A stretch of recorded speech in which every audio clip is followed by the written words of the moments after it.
Bapak Ibu Saudara yang kasih Tuhan, Shalom. Selamat pagi ya, hampir siang Bapak Ibu Saudara kasih Tuhan. Puji Tuhan, di bulan yang baru ini saya kasih tema yang baru juga, hidup dalam kebenaran firman yang membawa kemenangan. Kita yakin percaya bahwa kemenangan Tuhan berikan kepada kita setiap hari, asalkan kita hidup dalam kebenaran firman-Nya. Amin Bapak Ibu. Kita baca sama-sama ayat ini. Boleh dibantu klik untuk yang pertama.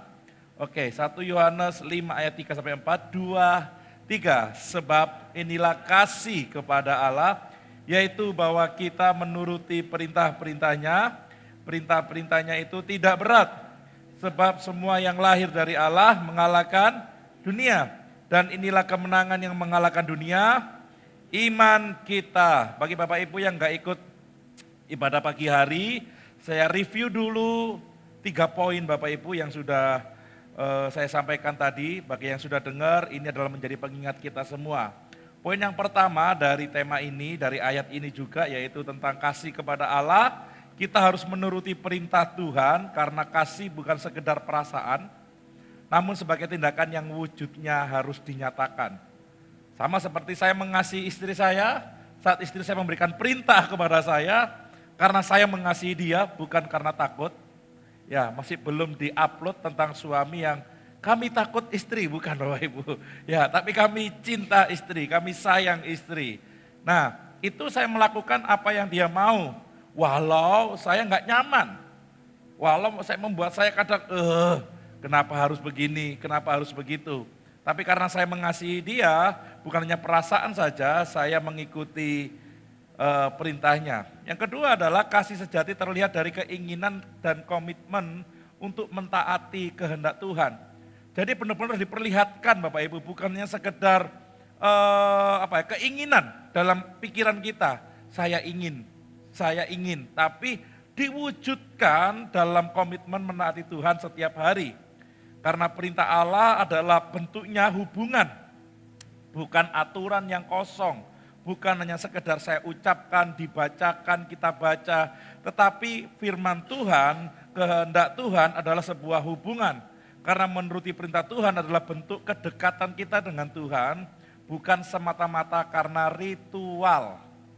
Banyak orang yang melakukan ibadah karena harus hari Minggu gak enak. Karena sudah libur gereja, libur kerja, lagi di rumah lagi kosong, gak ngapa-ngapain. Bukan. Tapi menuruti perintah Tuhan adalah kedekatan hubungan kita. Kita berdoa setiap hari, kita membaca firman setiap hari, itu karena kedekatan kita dengan Tuhan. Nah, kasih yang sejati membawa kerinduan untuk taat. Kalau kita mengasihi, pasti kita taat. Bukan dengan terpaksa, karena orang yang benar-benar mengasihi Allah, tidak merasa taat itu beban, melainkan sukacita dan kehormatan. Ya, salah satu yang saya masih ingat almarhum Pak Supai berkata bahwa kamu melayani Tuhan itu kehormatan. Walau tubuhmu akan terasa capek di kemudian hari, walau tenagamu sudah tidak kuat lagi, tapi ingat melayani Tuhan adalah sebuah sukacita dan kehormatan. Ya, kasih dan ketaatan adalah satu kesatuan yang tidak bisa dipisahkan. Saya mengasihi, saya harus taat, sama-sama katakan. Saya mengasihi, maka saya harus taat. 2, 3. Saya mengasihi, maka saya harus taat. Jika kita mengasihi Tuhan, hidup kita mencerminkan ketaatan kepada firman Tuhan. Bukan hanya slogan, bukan hanya sebuah moto kita, tetapi kita mengasihi Tuhan, kita taat kepada firman Tuhan. Yang kedua adalah perintah Allah adalah jalan kehidupan. Perintah Allah bukanlah beban, perintah Allah tidak mengekang, justru membebaskan kita dari belenggu keterikatan dosa dan melindungi kita supaya kita tidak melakukan dosa Bapak Ibu. Dan kelahiran baru membuat seorang mampu melihat perintah adalah sebuah sukacita. Orang yang benar pasti mencari jalan kebenaran Tuhan. Orang yang sudah dibenarkan gak mungkin dia mencari kesalahan atau hal-hal yang di luar Tuhan. Orang yang tahu dirinya sudah dibenarkan oleh Tuhan, maka dia akan terus berjalan dalam kebenaran Tuhan dan itu adalah sebuah sukacita. Perintah Allah adalah panduan hidup, bukan sekedar larangan atau kewajiban, dan perintah itu mengarahkan atau menuntun hidup kita, bukan membatasi kita. Kalau orang yang nggak mau dibenarkan, tapi orang itu yang nggak sadar dibenarkan, atau orang itu nggak sadar dibenarkan, dia melihat Alkitab, dia melihat perintah Tuhan sebagai pembatas. Kenapa kok nggak boleh? Kenapa kok seperti ini? Kenapa kok harus seperti itu?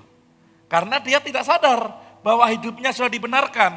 Makanya saat dia dengar firman, saat dia mulai membaca firman, semua dianggap sebagai pembatas. Padahal enggak, firman Tuhan, aturan Tuhan adalah arahan dan tuntunan kehidupan kita. Perintah itu membebaskan dan bukan mengekang kita. Ketaatan kepada Allah membawa kebebasan yang sejati, yaitu bebas dari dosa, bebas dari ego kita dan kehendak dunia, namun yang kita utamakan adalah kehendak Tuhan. Kelahiran baru secara rohani mengubah pandangan kita terhadap perintah Tuhan. Orang yang dipenuhi Roh Kudus akan melihat perintah Tuhan sebagai kesukaan dan jalan kehidupan. Bukan sebagai pembatas, bukan sebagai larangan. Karena tadi saya katakan bahwa orang yang sudah dibenarkan, dia tahu, dia butuh tuntunan daripada Tuhan. Supaya dia enggak hidup dalam kesalahan yang sama. Ya, Roh Kudus memberi kuasa untuk mentaati. Ketaatan bukan hasil kekuatan kita, tetapi buah karya dari Roh Kudus dalam hati kita yang diperbaharui. Jadi Bapak Ibu bisa taat, saya dan Bapak Ibu bisa taat, karena Roh Tuhan ada dalam hidup kita dan memperbarui hidup kita.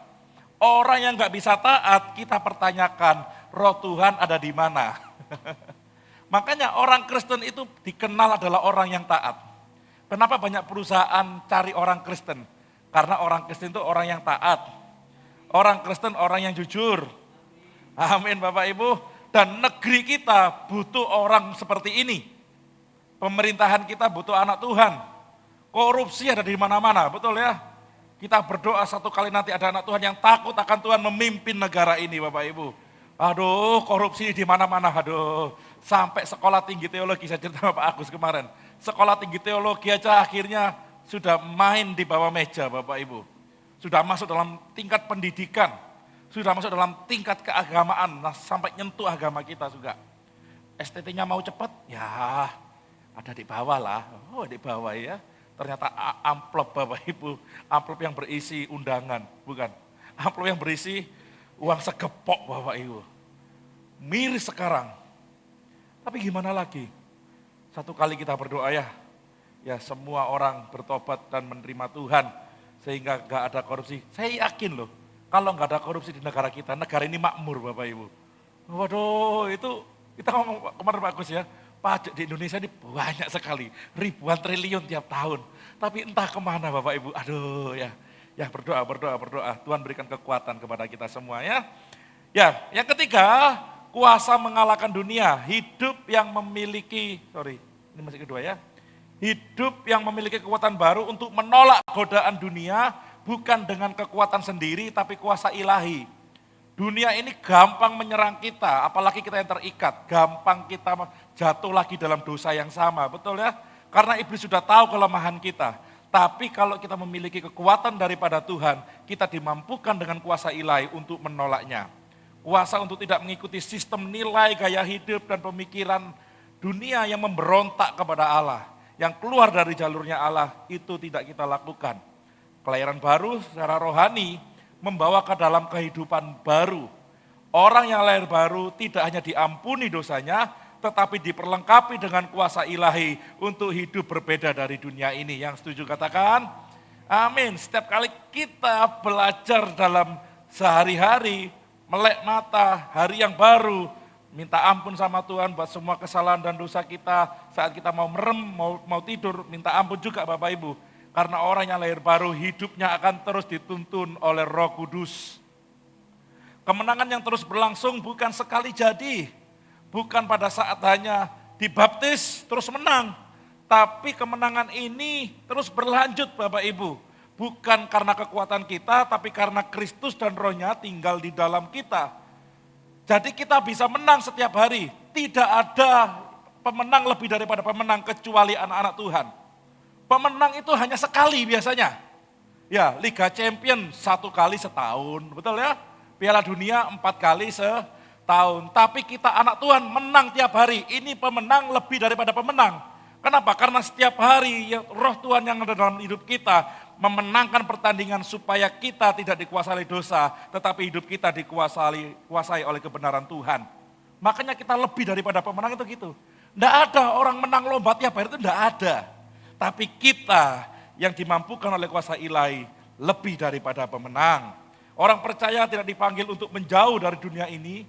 Terus kita berkata, ya udah Pak, kalau gitu saya mati saja Pak.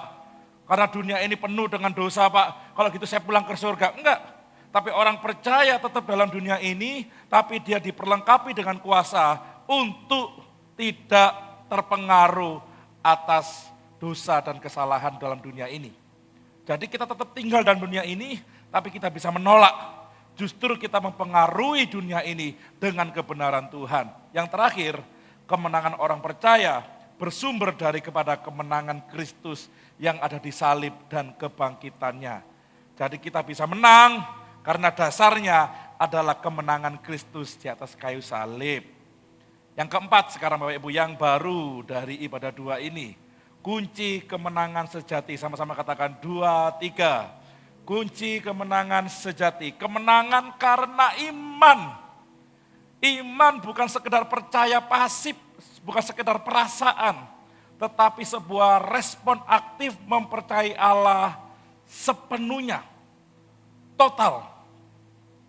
Saya ini sama istri ini sering bukan berdebat, kami sering jatuh bangun di sini. Tiap bulan kami berdoa, tiap bulan kami menunggu. Setelah kita beriman gitu ya, kita percaya Tuhan akan kasih. Satu titik saja kadang kita ngomong, kayaknya nggak jadi deh. Kayaknya kita nggak dapat lagi deh, seperti itu. Itu langsung kayak hilang Bapak Ibu. Tapi itu bukan didasarkan pada iman yang benar. Iman yang benar adalah kita dapat atau tidak dapat, kita percaya bahwa Allah berkuasa atas segala sesuatu. Iman itu membawa orang percaya pada pengharapan. Pengharapan akan kehidupan setelah kematian. Iman membawa orang percaya kepada kekuatan. Saya bisa kuat, saya bisa menghadapi semuanya, saya nggak sampai jatuh, gila, karena masalah yang terjadi, karena iman membawa saya kepada kekuatan dan kemenangan, mengatasi segala tekanan hidup, dosa dan sistem dunia ini. Ada orang yang akhir-akhir ini tidak kuat dengan hidupnya, karena sudah nggak kuat Bapak Ibu, tekanannya ini luar biasa, ekonomi menghimpit, permasalahan keluarga terjadi. Pada waktu COVID, ini dua hal ini menjadi seperti mata uang yang tidak terpisahkan. Saat ekonomi jatuh, terjadilah perselingkuhan. Ya marak, dua ini marak waktu itu, waktu COVID ya. Jatuh ekonomi, selingkuh banyak, perceraian makin banyak, tekanan hidup makin banyak. Tapi orang yang percaya kepada Tuhan, orang yang beriman, mereka memiliki pengharapan dan kekuatan serta kemenangan daripada Tuhan. Iman adalah pusat dari kemenangan orang percaya atas dunia ini. Belum keluar ya? Oke. Iman sekedar, ini kata bukannya belum ada. Iman bukan sekedar percaya secara intelektual. Saya ulangi, kata bukannya belum. Iman bukan sekedar percaya secara intelektual, tetapi suatu kepercayaan yang aktif dan dinamis, punya power yang melibatkan hati, kehendak, dan tindakan hidup. Jadi iman itu bukan hanya tahu Tuhan seperti ini, pernah bekerja seperti itu, kuasanya seperti ini. Bukan hanya sekedar intelektual, tetapi iman adalah kepercayaan yang aktif dan bergerak. Melibatkan hati, kehendak, dan tindakan hidup. Jadi satu Bapak Ibu. Apa yang saya pikirkan, apa yang saya rasakan, apa yang saya lakukan, apa yang saya katakan, imannya selaras. Kalau yang saya lihat dan saya pikirkan berbeda, nggak selaras ini. Imannya tidak aktif, imannya tidak dinamis. Nggak bisa. Iman itu bergeraknya jadi satu. Saat kita percaya, kita tidak akan bimbang, kita tidak akan khawatir, dan kita akan tetap percaya kepada Dia sampai akhirnya. Ini makanya susah, gampang susah iman itu. Kenapa? Karena melibatkan unsur biologis dalam kehidupan kita. Kita kadang gini ya, berbicara tentang seseorang. Ya Pak Riko itu baik, tapi hatinya nolak. Tapi aku pernah dijakiti. Loh, tapi kelihatannya baik, berusaha pikiran ini untuk mengkontrol kita, untuk berkata Pak Riko baik, tapi kenyataan hatinya mengatakan dia pernah menyakitin saya. Itu namanya nggak selaras. Tapi kalau selaras, Pak Riko baik. Mau apapun yang terjadi, dia baik.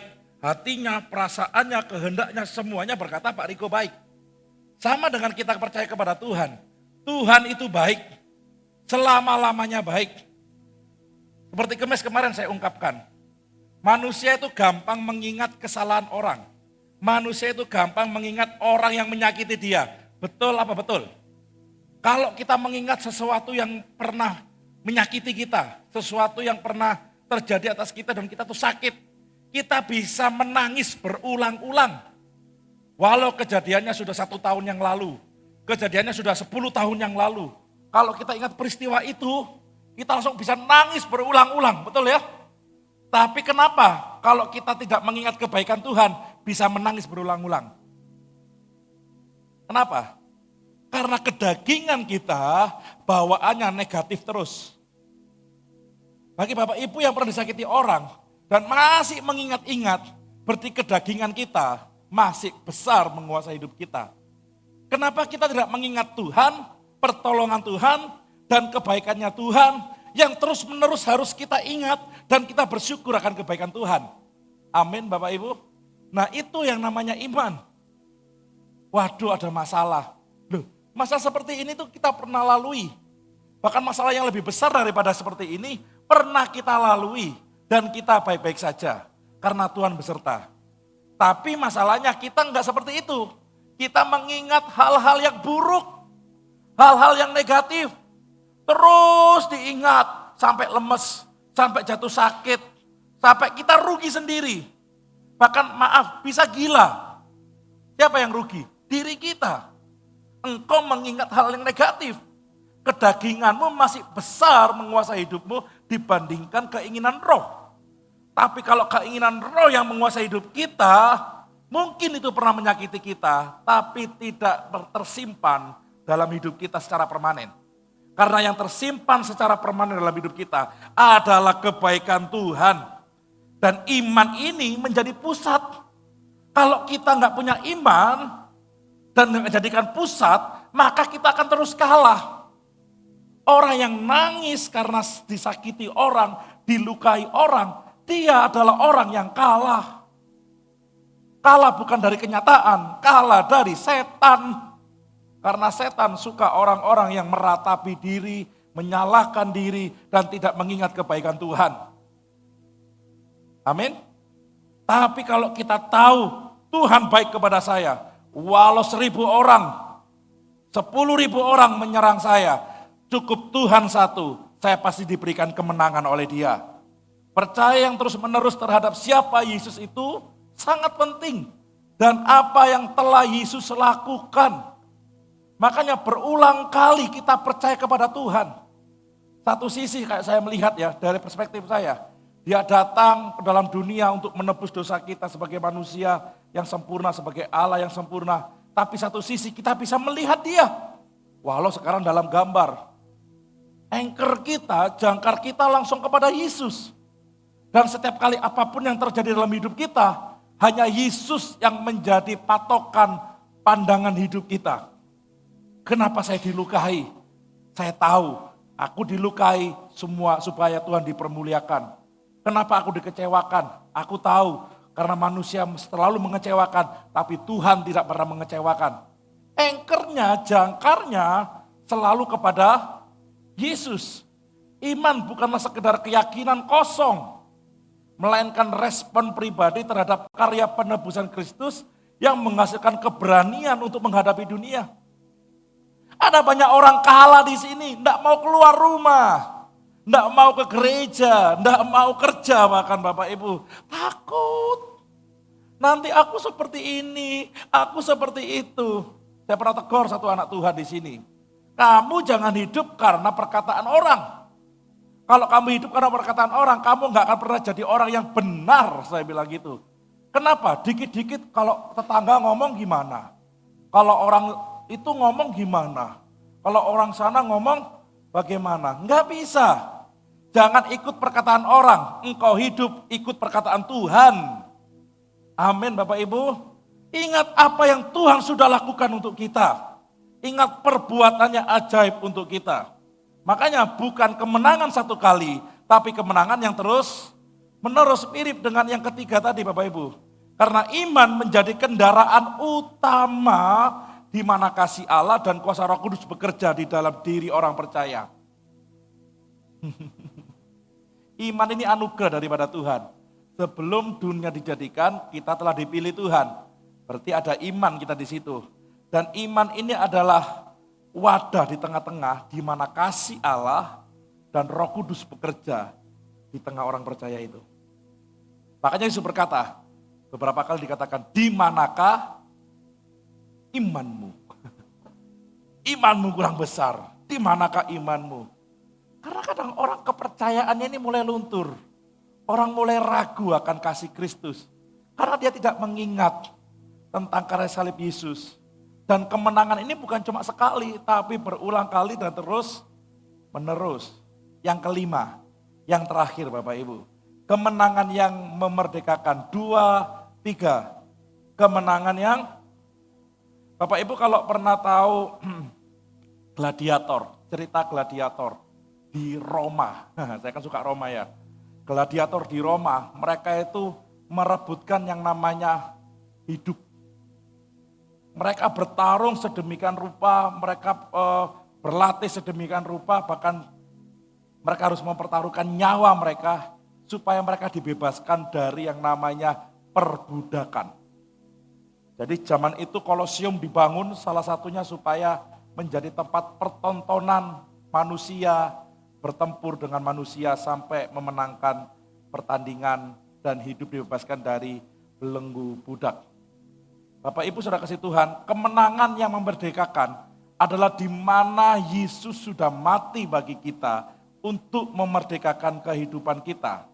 Kemenangan bukanlah tujuan terakhir orang percaya, tetapi tanda bahwa kita berjalan dalam penyataan dan penggenapan firman Allah secara pribadi. Ini tanda Bapak Ibu. Kemenangan setiap hari yang kita peroleh, itu adalah tanda karena kita berjalan dalam kebenaran Tuhan dan menjadikan Tuhan menggenapi firman-Nya dalam kehidupan kita setiap hari. Kalau kita kalah, berarti kita sedang tidak berjalan dalam kebenarannya Tuhan. Karena firman Tuhan menyatakan, kamu akan lebih daripada pemenang. Kalau kamu tinggal di dalam aku tinggal di dalam kamu, dan kamu membiarkan diriku menguasai hidupmu, dan Tuhan akan menggenapkan firman-Nya secara pribadi. Iblis itu tidak ada apa-apanya Bapak Ibu. Ada orang menggambarkan iblis sedang bertarung dengan Yesus. Salah gambar itu. Tuhan kita tidak ada lawannya. Enggak ada yang amin ya. Karena dia adalah raja di atas segala raja. Dia pencipta segala-galanya. Ya, kemenangan dalam iman adalah hidup yang merdeka dari dosa dan sistem dunia ini. Bukan bebas dari pergumulan. Salah loh ya.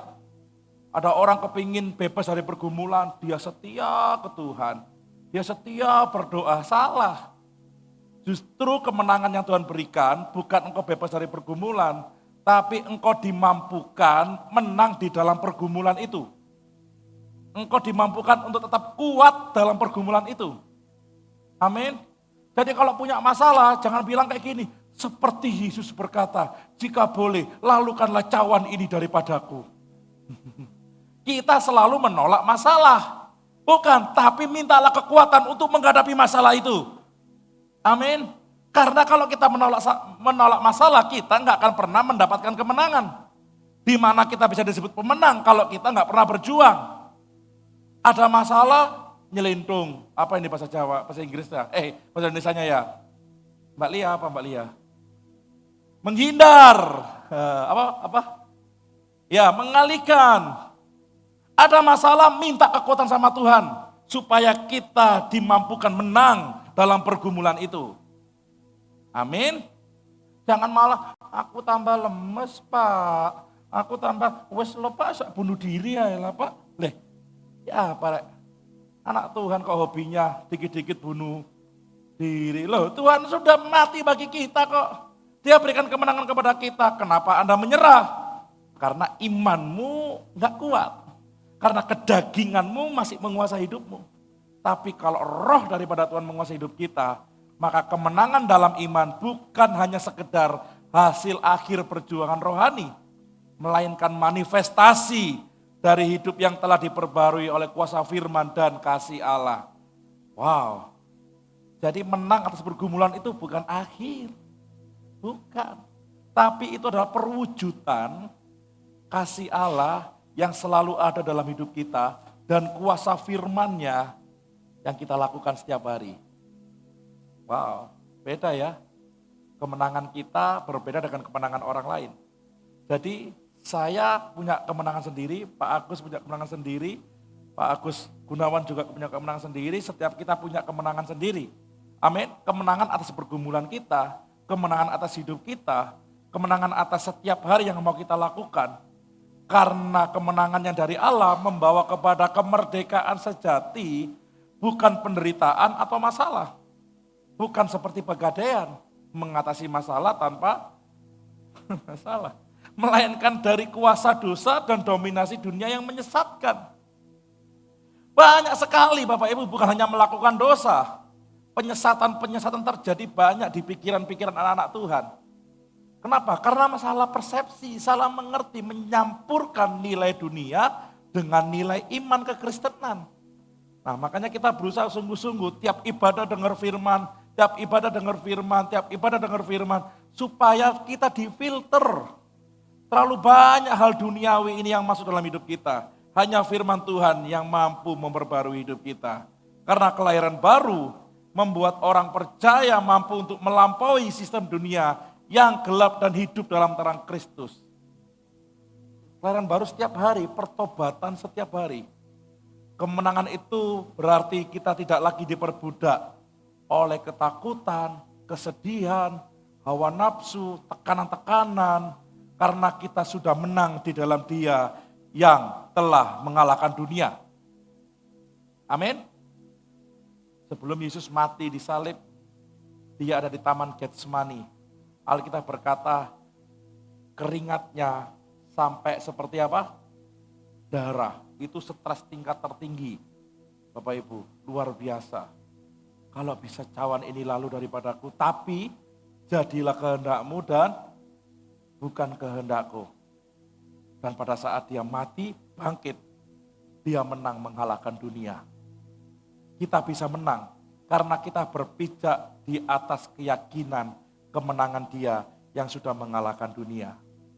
Kemenangan itu bukan hasil usaha manusia, tetapi anugerah yang bekerja melalui apa Bapak Ibu? Iman. Orang percaya tidak hanya menanti kemenangan di akhir, tetapi orang percaya mengalami proses kemenangan dari hari ke hari, dari kehidupan yang penuh pengharapan. Kemenangan kita ini proses setiap hari. Dan setiap hari kita lebih daripada pemenang. Makanya dikatakan di awal tadi, nggak ada pemenang yang setiap hari menang. Hanya kita yang setiap hari menang karena kekuatan daripada Tuhan. Melalui apa? Iman. Tadi kan dikatakan ayat tadi ya, kemenangan mengalahkan dunia yaitu apa? Iman kita, iman di dalam Kristus Yesus. Tekanan sosial, hal-hal yang tidak berupa daripada Tuhan, ketakutan, kekecewaan, kepahitan akan hilang karena kita mengingat tentang kebaikan Kristus. Bapak Ibu saya ulangi, 2 poin ini, pemain musik boleh maju. Kunci kemenangan sejati, kemenangan karena iman, tidak ada lagi. Iman bukan sekedar percaya pasif, tetapi respon aktif mempercayai Allah sepenuhnya. Iman membawa orang percaya kepada pengharapan, kepada kekuatan, kepada kemenangannya mengatasi tekanan hidup, mengatasi dosa dan sistem duniawi. Bapak Ibu yang hari-hari ini mengalami tekanan, berimanlah kepada Tuhan. Dia sudah melalui semuanya itu dan dia menang mengatasi semuanya itu. Iman adalah pusat dari kemenangan orang percaya atas dunia. Iman iman sekedar percaya, bukan sekedar percaya secara intelektual, tetapi suatu kepercayaan yang aktif dan punya kuasa yang melibatkan hati, kehendak, dan tindakan. Jangan kita berucap iman, tapi berpikir lain. Ini bukan iman yang sejati. Iman itu semuanya satu line, selaras. Ya, apa yang kita pikirkan, yang kita lihat, kita ucapkan, yang kita rasakan, apa yang kita lakukan, semuanya dasarnya adalah iman. Percaya yang terus-menerus terhadap siapa itu Yesus dan apa yang sudah ia lakukan. Iman bukanlah sekedar keyakinan kosong, melainkan respon pribadi, bukan suami istri, apalagi anak, pribadi terhadap karya penebusan Kristus yang menghasilkan keberanian untuk menghadapi dunia. Makanya saya peringatkan kita sama-sama, walau kita sebagai orang tua, rajin ke gereja, rajin beribadah, perlu maju ini, sorry. Bagaimana? Walau kita sebagai orang tua rajin ke gereja, rajin beribadah, belum tentu anak kita nyontoh. Kenapa? Karena anak harus memiliki respon pribadi. Bapak ibu akasnya gereja, anaknya kok buat biuk gini, itu respon pribadi. Ya, jangan kira anaknya pendeta baik semua. Anaknya pendeta biasanya, wah gak karu-karuan Bapak Ibu. Dan jangan kira yang ada di STT, itu baik semua. Gak semuanya baik, gak semuanya jelek. Tapi kebanyakan baik, tapi banyak yang jelek Bapak Ibu. Saya melihat sendiri, saya bertanya mereka saat wawancara, kenapa kamu masuk STT? Ya Pak, karena saya habis nyolong, kabur dari rumah, ditangkap pendeta suruh ke sini, tuh kan. Anak pendeta yang nakal-nakal dimasukkan mana? Universitas atau sekolah tinggi teologi? Sekolah tinggi teologi. Saya pernah dengar kemarin, Pak nitip ya, nitip apa? Anak saya nakal Pak, siapa tahu di STT bertobat. Ya ampun Tuhan. Ya, karena itu respon pribadi. Bukan kemenangan satu kali, tapi kemenangan yang terus menerus. Karena iman menjadi wadah kendaraan utama di mana kasih Allah dan kuasa Roh Kudus bekerja dalam diri orang itu. Amin. Saya beriman, saya dikasih iman oleh Tuhan. Dan dengan iman ini kasih Tuhan dan Roh Kudus bekerja menjadi satu dengan hidup saya dan menggerakkan kehendak Tuhan. Yang kelima, yang terakhir, kemenangan bukanlah tujuan terakhir, tetapi tanda bahwa kita berjalan dalam penyertaan Tuhan dan penggenapan firman Allah secara pribadi. Jadi lebih daripada pemenang bukanlah kekuatan kita, tapi kita lebih daripada pemenang. Setiap hari kita menang, itu adalah tanda kita berjalan dalam kebenaran Tuhan.